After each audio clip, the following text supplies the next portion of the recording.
This is our Osaka house. The reason I'm showing you is because it's pretty amazing. So come in. Do I have to come in front? Yeah.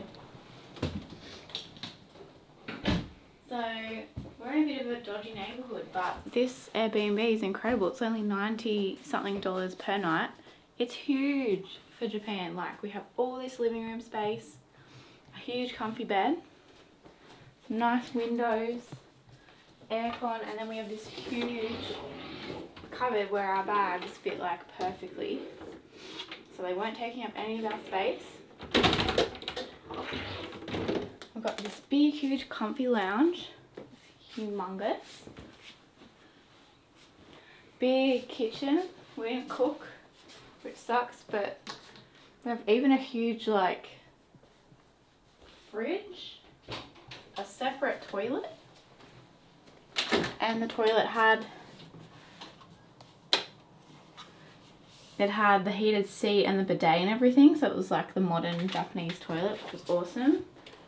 But my favourite part, we had a huge laundry to do our washing, which was awesome. Here is our shower room, a separate shower room. And the awesome thing about the shower room is this ventilation system.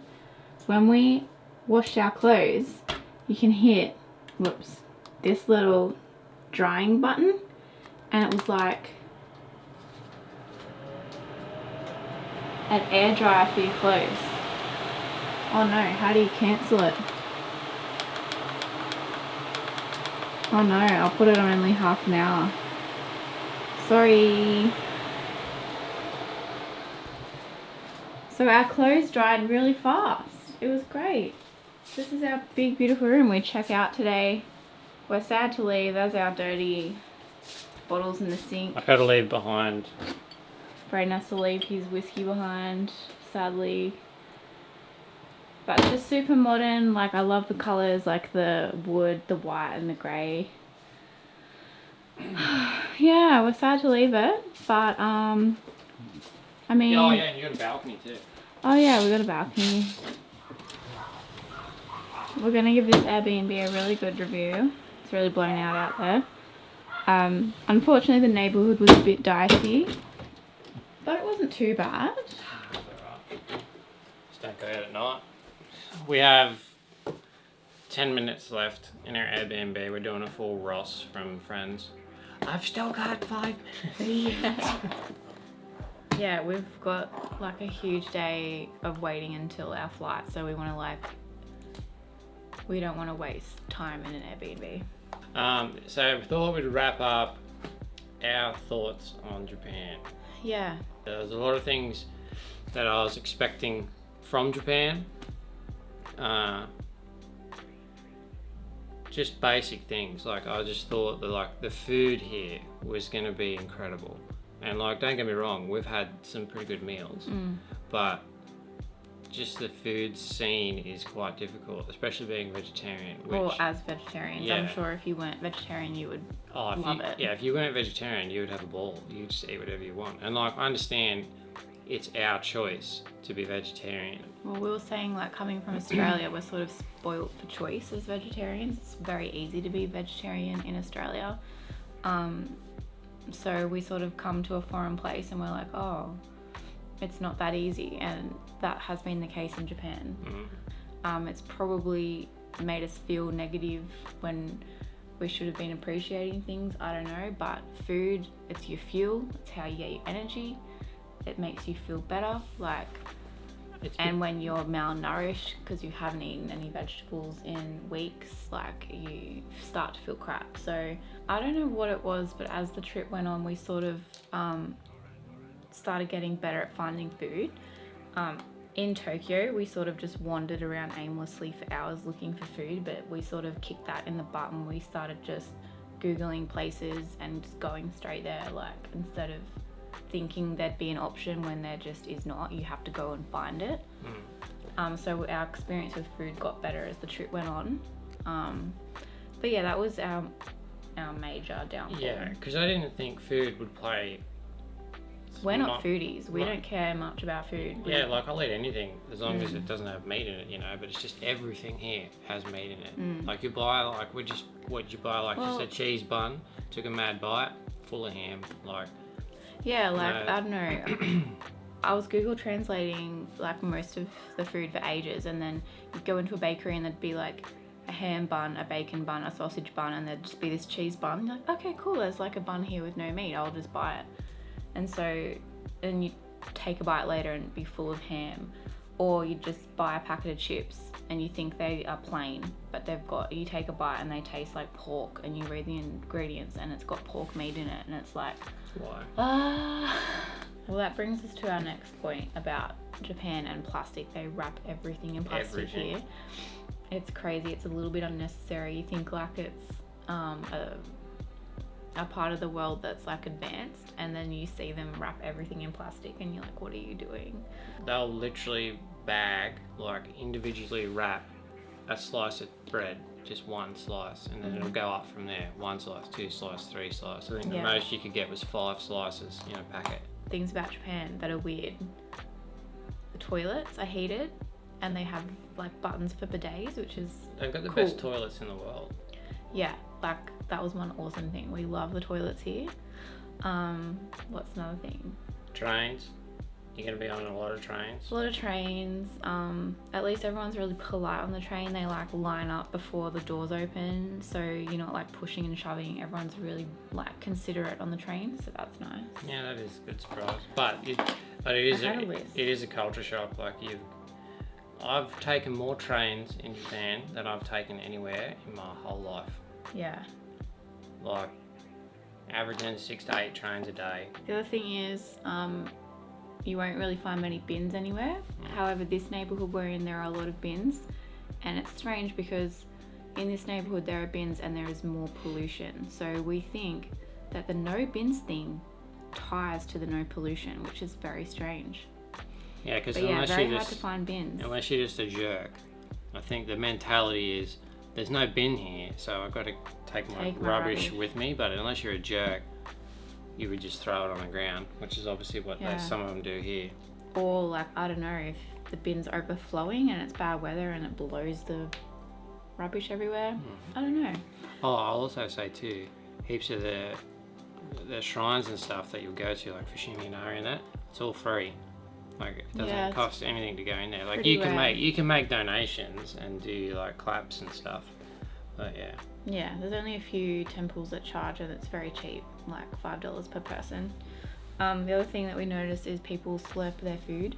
That means that they're enjoying it, but it's strange for us as Australians. We're just like used to like etiquette of eating with your mouth closed and not making a sound. But here, like people slurp, so you just don't stare, just accept it and move on. Just keep chowing down. I think we have to go. No, we've got 5 minutes. No, we've got 2 minutes. Well, that's all we have time for today on today's broadcast. We might redo it or continue on later. Alright, so just to quickly wrap it up, full disclosure, this is a travel day. And it's a very long travel day. We're going in transit for like 24 hours or 30 hours or something. And we're going to Turkey.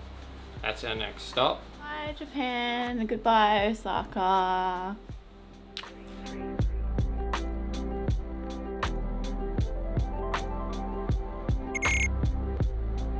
Flight number 1 here to Tokyo. Osaka to Tokyo. Big one. Thank you.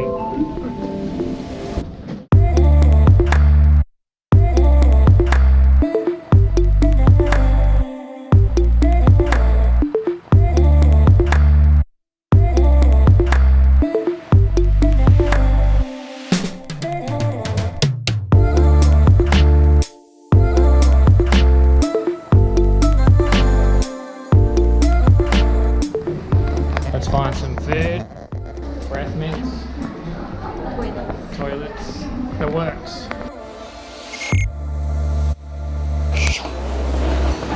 What'd you get? Kiwi mojito. Cheers to leaving Japan, eh? So keen. Where we are is Japan International Airport. Now, Turkey, where we're headed, has just officially gone to war with Syria. I don't know if officially, but they just invaded Syria. American troops have left. All the ISIS prisoners have escaped, and Turkey has invaded Syria. That's where we're going. What are you doing? It'll be fine. It'll be fine. So what we're doing right now is enjoying. We spent the last of our yen on these here 2 drinks. This was $30 Australian. Yeah, that's alright. For a cocktail and a beer, huge beer. It's just a pint of beer. But yeah, we're wrapping up Japan. Japan's done. Couldn't be happier. On to the next. On to the next saga.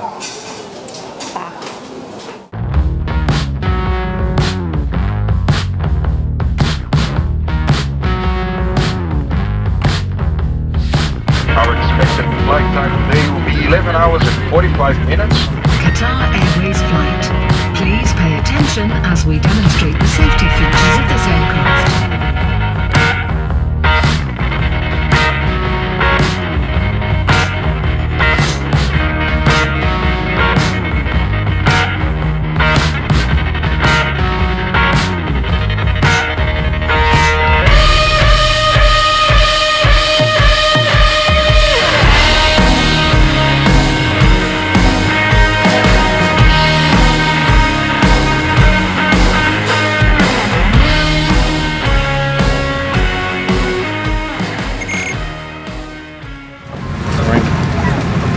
Doha, Qatar Airlines. This is Edkins. In the front right. Best flights over there.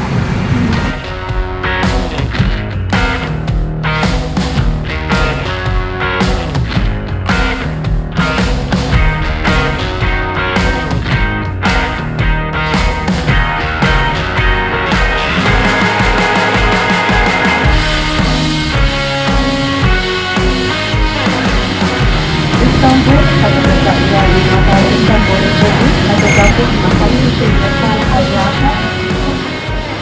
Where are we? We're in Istanbul. Our bags made it, which is a surprise. Look at my tags. Shit. Look at my tags. Had to survive 3 flights. Brayden's got TSA checked. They're looking not in very good shape. They look rough. They made it. What are we gonna do? Now we've got to find a SIM card. Get to our Airbnb. The last leg. We got dropped off at Paxum. Airbnb is a solid 2-kilometer walk. Solid. With all of this shit. And the only way I could relate this is if you were walking in Bali with all your shit. This is like the best part I've seen. I've decided to film the best part. But I had to stop because like it is pretty breathtaking. You got a launch out there. You're all just on the skylines. It's really cool. We've got like 500 meters to go. Kate's cracked it. But I had to capture something.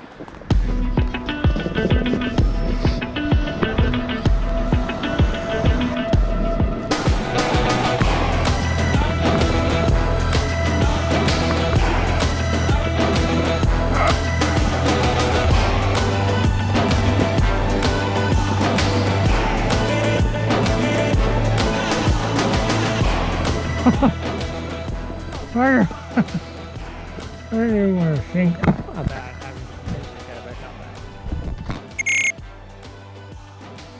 there. Alright, so on the second floor.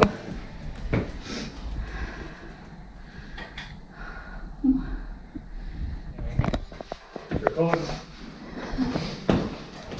Has it got a light? Light. Hello. Oh.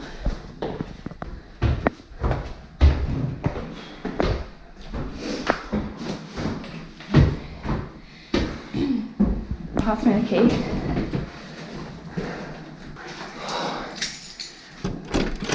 I don't know how to open these doors at all. Push in.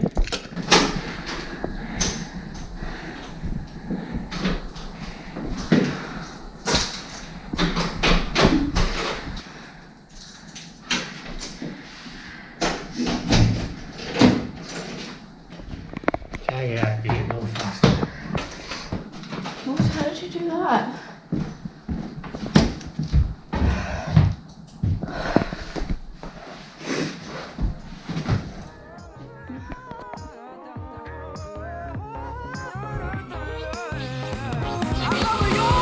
So take with you 1,000 kisses. All my heart, you don't have wishes. Never know it's here to stay. Never go.